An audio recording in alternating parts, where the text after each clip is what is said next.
So you heard a little bit about, does the voice of the church still matter? You heard a little bit about success, but there are two pastors, two gentlemen that came under direct attack. And they're going to tell you about emphatically that the voice of the church absolutely matters. So the next panel, the title is Faith Under Fire. These are real stories of triumph by two individuals, two church leaders, pastors. They're going to tell you a little bit about what happened to them and how they stood up as leaders of faith. So let me welcome up to the stage Pastor Joe Champion of Celebration Church. Pastor, and good to see you, sir. And Pastor Jorge Tovar of Jordan River Church from South Texas.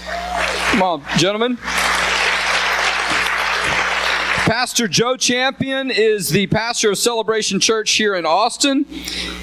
He serves on the board of One Hope and Oral Roberts University. Pastor Champion, Celebration Church, they have faced countless protests from the LGBT groups for renting out church space for a church at Austin ISD building in which the law allows, holding their services there, but they've stood firm and they've continued to win. Pastor Champion's married to his wife Lori. He has 4 children. Pastor Jorge Tovar is the senior pastor of Jordan River Church in Laredo, Texas. You know, Pastor, I've stood in the Jordan River. It's quite amazing. All right. Pastor, that was last summer. Pastor Tovar is the leader of the Laredo Prayer Task Force, which really just started maybe less than a year ago because of some of what we're about to talk about. And he's testified at the state capitol on numerous issues. And I believe his wife and co-pastor, Marta Tovar, is also here. Where was she sitting? Just recognize her. There she is, Marta. So, let me take a seat with you, gentlemen. Do we all have boots on? Nice. I just want to tell y'all, I left the house this morning, and my wife had a wonderful gift waiting for me with my Lucchese's getting resold. I know she's not here yet, but I just want to express that to the crowd, how grateful I was, because there were holes in the bottom of my shoes after the end of the session of my boots, which is not uncommon, as our staff knows. But enough about me. Pastor Champion, tell us a little bit about your role. We got some mic issues. At Celebration Church, and what happened when your church was involved in renting space from Austin ISD. Well, it was... The official launch date was August the 26th of last year, so 1 year ago this month. But prior to the launch at the Performing Arts Center, or called the PAC, we began to hear from the community there in Mueller, from different groups, Antifa groups, socialist groups, the LGBTQ community, that began to collect together their team and their people, that here comes a church from Williamson County. We're on the corner there at Westinghouse Road and I-35 and Georgetown.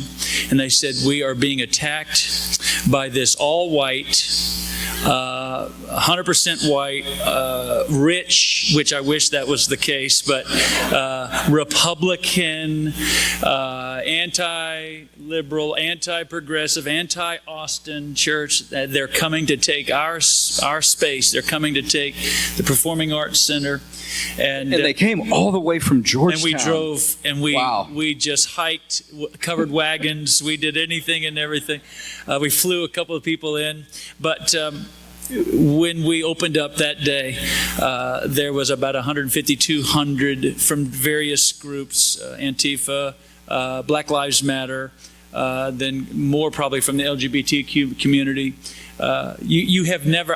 let me just stop and say, I played football at LSU, so there's a big deal going on this weekend. I knew that was going to come up at some point. And we'll talk football later. That's another situation. But I'm just saying. Yeah. I'm just saying. We'll talk football later. That's all right. That's all right. You can do it all you want in this little room. But 34-31 is my prediction. Okay, I'm just... We began to feel the same just the pressure when we opened up our church. It's not very far away, but I'm used to it, though. Just come on, bring it on. I don't care.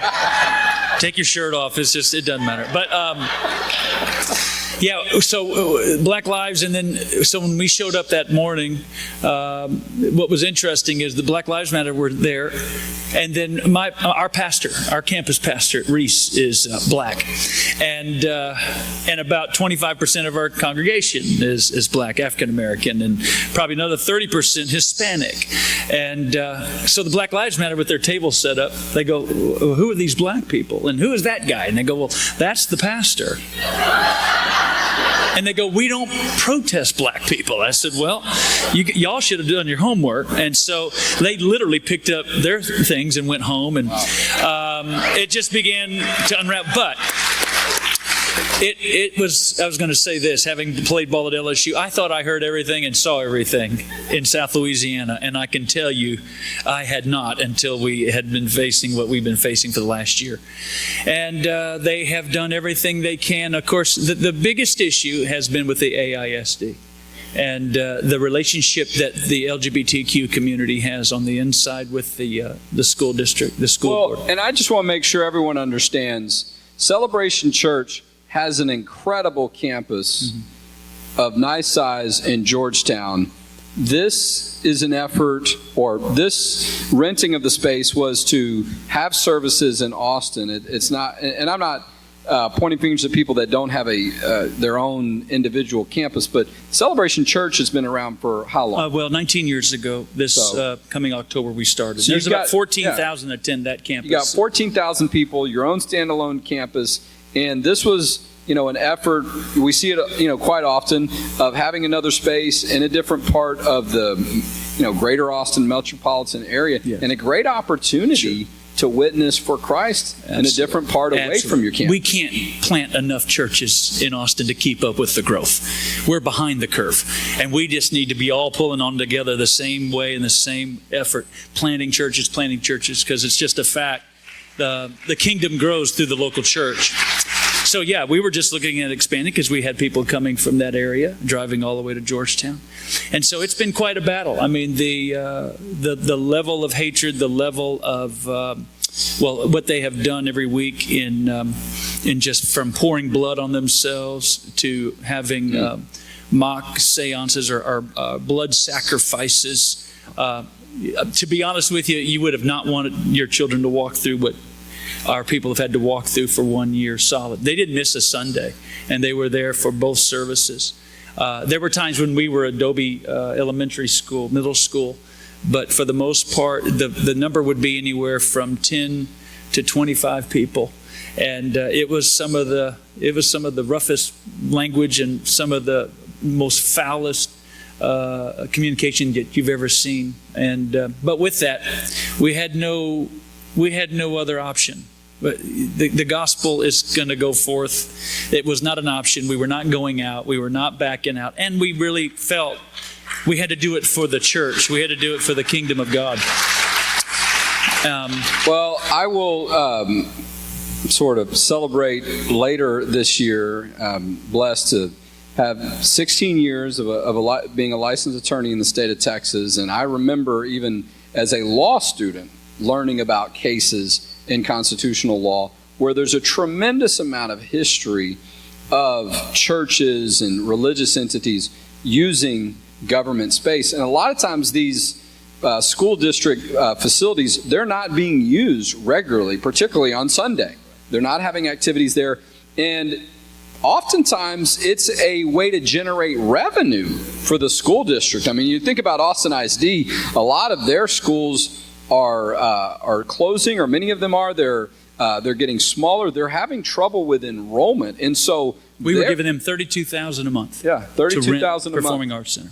Yeah, and so an investment, if you will, in education. But a lot of people don't realize that. So you've got something that's been going on for a long time, a lot of legal history and precedent that makes it okay to do what you were doing. And really the standard is the government, if they're going to rent to the orchestra or whatever events they'd have the PAC, they can't treat another group differently based on religious beliefs. And so that's been there for a long time. But you see some of these things coming back around and getting challenged again because you have people saying, oh, we're going to attack you because we don't like your your views when it comes to the Bible on sexuality or marriage. And so they kind of, try to refight some of these battles that have been fought before. But thankfully, we were very blessed to get involved with your organization, to give you support and give you backup. But I'll tell you, one of the turning points definitely was when this issue got the attention of our Attorney General, Ken Paxton, and his team, and you're going to hear from one of his team tomorrow, Jeff Mateer, put a letter together reminding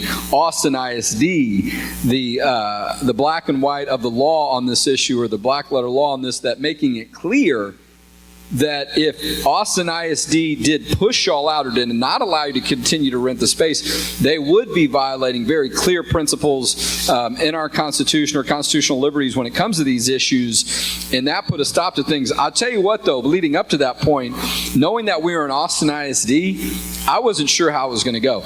We were prepared for quite a long fight. And I know there's still some protesters, but it was after that, and this issue got national news, that the Austin ISD, they started to turn their tune a little bit. And that made it very clear, or should make it clear, that as far as the government's concerned, they had to back off. Well, and to appease the groups, they wrote a check to the Austin Gay Pride Parade. Yeah. And they wanted that to sound like, yes, we're showing you what we're really doing with our money, but it was really just a smoke screen and just to pretend. But the issue, it's a testament to you and your church and your membership ability to stand, because many people out there, they see the protest, they get one article, and all of a sudden they're ready to say, you know what, we're just going to go back to wherever we were, we're going to stop what we're doing. And you stood firm for really established law, but that allows more people to be courageous about this issue moving forward. well, I want to say thank you to the Texas Values, because you coached us, you gave us counsel, and of course Nicole and you met at our home and met with our team, and you gave us, the Bible says in Ezra they built through the prophesying of the prophets, and you guys are prophets in today's world. You guys are prophets in today's church, and the church needs you. And I just want to tell you, we knew what we were going to do, but boy, is it good to have a few friends on your side that Amen, that brother. know what they're talking about. And I am the biggest fan of Texas Values, and I will tell anybody they need to make that a part of their missions budget, because it is a difference maker. Well, Pastor Tovar, you and I have not even known each other a year. Has it been a year?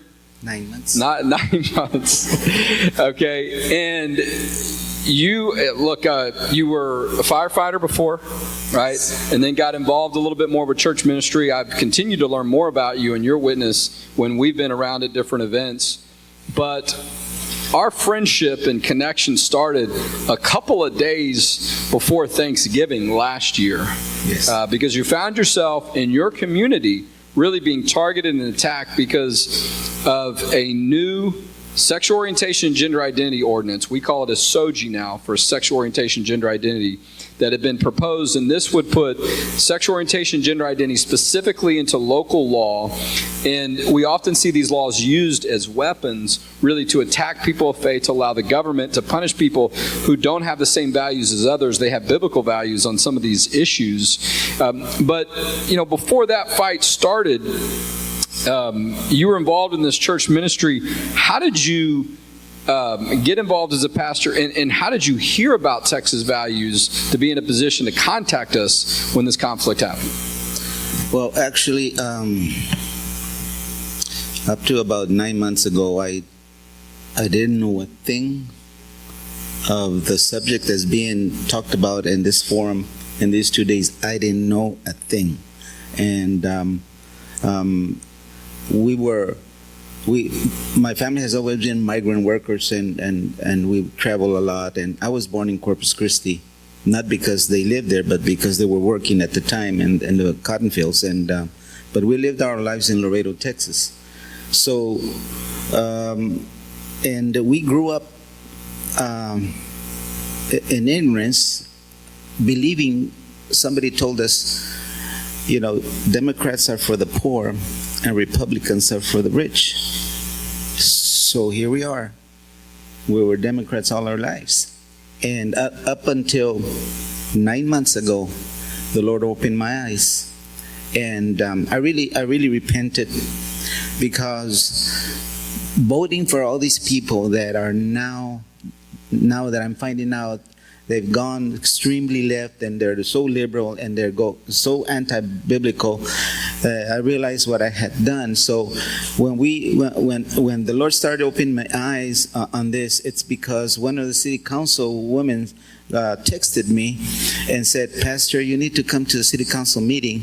They're trying to pass an ordinance with Soji terminology, and this is not right. You just got to come and protest." And that was like a couple hours before the city council meeting. So I tried texting all my pastor friends and everything so we would show up. And unfortunately, no one showed up except myself. And but I didn't know. I know that what I said didn't make sense to the city council, but I know that God's grace was there. And they tabled it to the next meeting because I protested it somehow. But that gave me a chance. I called my friend John Mendes from FRC. We went to Family Research Council, and we went to Bible school together. So I called them, "John, this is going on. What is this? Can you help me?" So he talked to me about it a little bit, and he said, "You know what? I'm gonna have somebody call you." So Randy Wilson from Family Research Council in DC, he called me, and within that week, I mean, they were trying to educate me. They were kind of trying to, wow, crash course. Yeah, crash course. Cram for the test. And I hate tests, by the way. Anyway, but says, "Lord, this is a lot. This is too much." And within that time, I think Randy Wilson, I'm not sure, was the one that contacted you, and I received a call from Jonathan Sainz, and we talked, and that was during that week, right before the city council meeting, the second city council meeting, and I remember that day of the second council meeting, you called me in the morning, and you asked me, "How you doing?" I don't remember what I told you. I said, "I'm doing as good as I can. I'm not sure, but I'm up for it. Everything that you guys advised me to say, I'll say it. I wrote it down, so I'm going to just say it." And I think you kind of heard my cry out, right? My help me, Jonathan. But a couple of hours later, you called me and said, "You know what? I'm on my way." And I saw a white horse and Jonathan riding, and saw the Lone Rangers come in and save the day. But it was a blessing. It was a blessing. We gathered. We were able to gather. I think it was a total of 45 pastors and some other leaders, ministry leaders, and we filled up the city council's chambers, and we gathered and we prayed. I remember we prayed and we laid hands over Jonathan, and we were up to city council, and we testified. Some of us testified, and then as God is my witness, when Jonathan Sainz took the pulpit, the light just shined on him, and whatever came out of his mouth, the city council's jaws just fell, and they were just listening. All of them, but they were listening. And even before he finished presenting his argument, somebody interrupted and said, "You know what? I move to table this and forget about this. This is no good." And they voted unanimously not to vote in favor of this ordinance. So we had a victory. Well, Pastor Tovar, you're very kind, but we would not have been in that position had you not been a leader in your community for many years, trusted. And this is what I want people to make sure you hear, whether it's Pastor Joe Champion, two of our other speakers, Pastor Tovar. When you have someone who's an authentic member of the community that is now saying, "Hey, there's something going on with the government that's not right." Right? People listen, right? It's not your typical role or job that you're always there at city council every week about this issue, that issue. And maybe some people have a little bit more regular presence. It's when the issue reaches you being willing to then respond. And I will tell you, sometimes that's what's most difficult. There can be a conflict on an issue or in a community, but someone from that particular situation, they're not willing to say something. I can go there, our team can go there, but it's not heard as well when it's just us and not whoever it's really impacting in that local community. It's real easy to follow you or follow Joe Champion, but if I'd gone down there by myself, I likely wouldn't have gotten the time of day. Even though I will say the mayor of the city, his name is Pete Signs. So I thought that we might at least have a fighting chance. As I drove into Laredo, I saw this big billboard of him. And I thought, but, it's so important when you have someone in the community directly that's being impacted that says, I'm going to stand.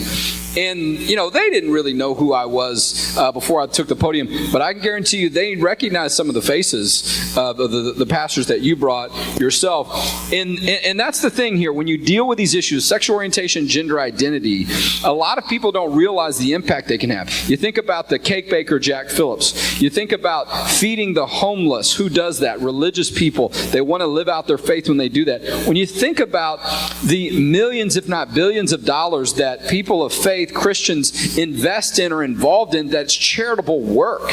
Just the foster care services and child protective type services, child welfare services, 25% of that work comes from church-based ministries. If the church was not involved in helping the communities would collapse. And so when you have a policy that attacks that particular community, members usually will listen if they can understand that. That's what you were able to get across to them when we brought forth some of the law on that issue. And I have to give a little bit of an attaboy to James Wasolik, who's not necessarily on the policy team. We all kind of are.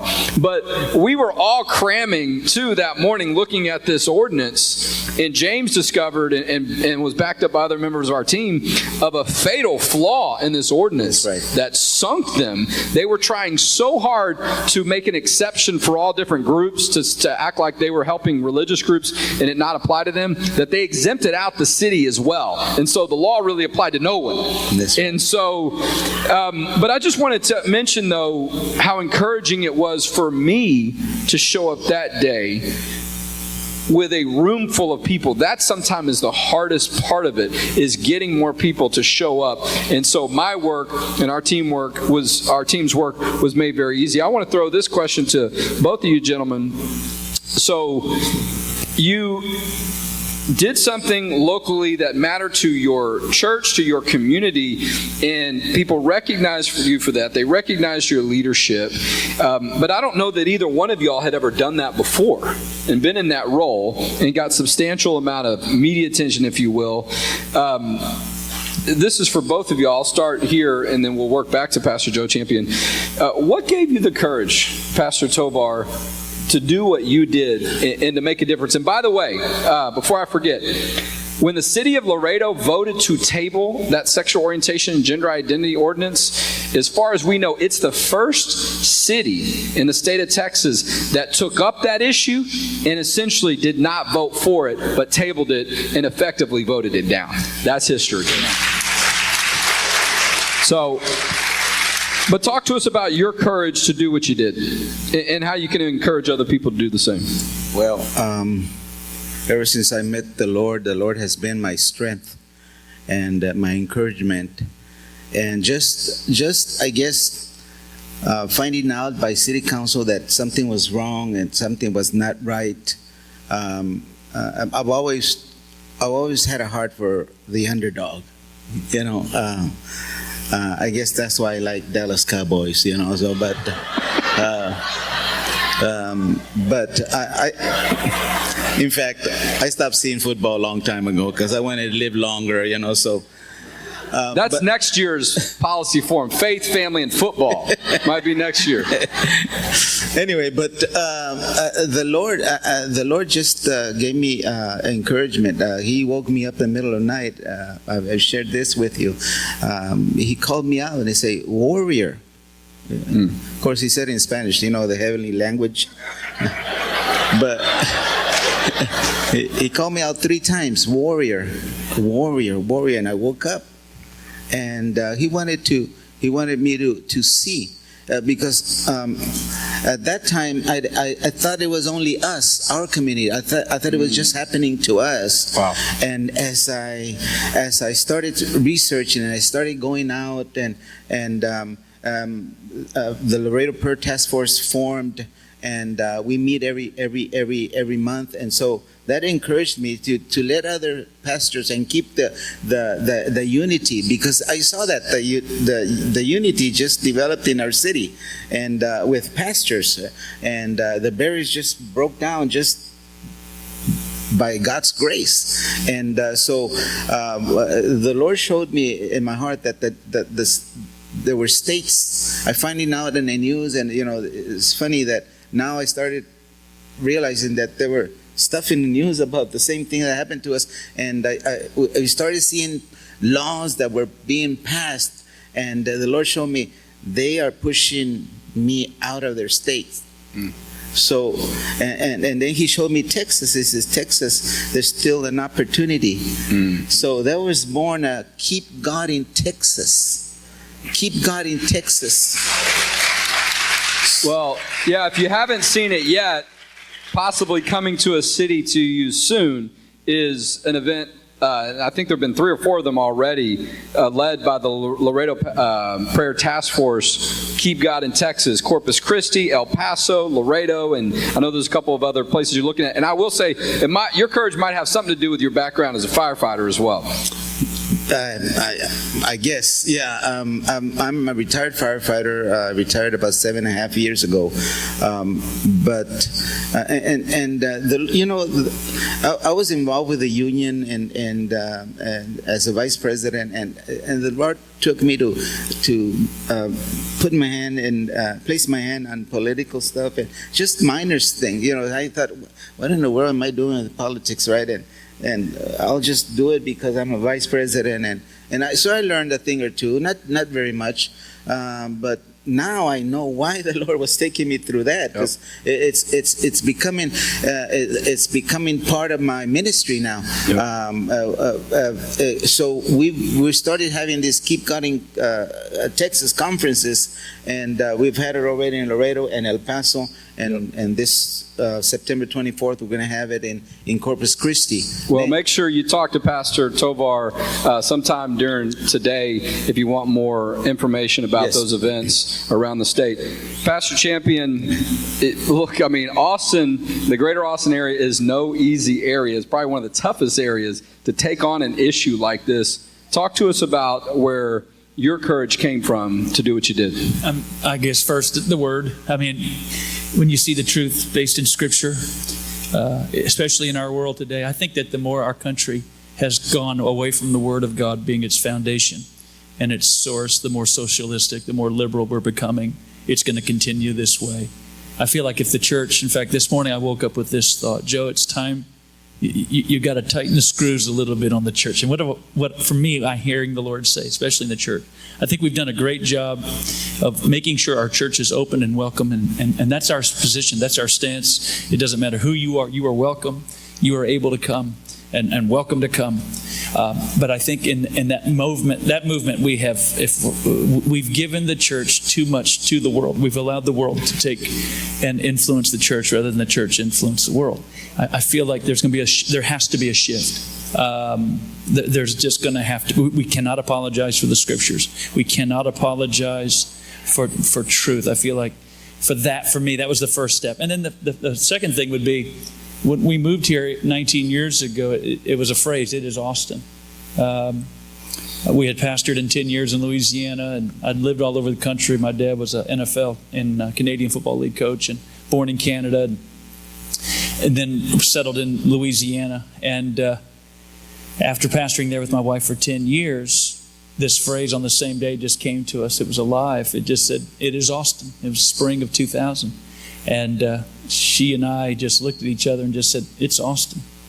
Moved here 5 months later, started the church We tried to come to Austin, but we looked and we just saw what was happening in this incredible church here, and we thought, okay, we're just going to go to the north, or as some people would say, South Dallas, and started the church there. But this phrase, it is Austin, and we've had 19 wonderful years in the Georgetown, Round Rock area and various locations, but this Austin was alive to us, always has been.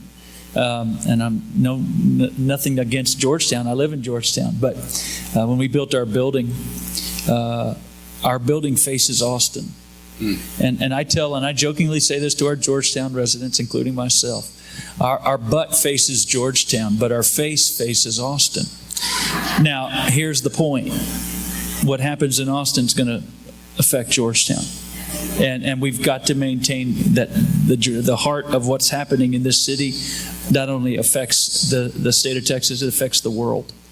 And so we say when you walk out of our building, we're facing Austin for a reason, because we're all influenced by what happens in this city in more ways than... well, there's no doubt about that. And one of the things I try to remind myself of, and our team and so on, is Austin is also Texas. That's right. This is part of Texas. It's a part of who we are.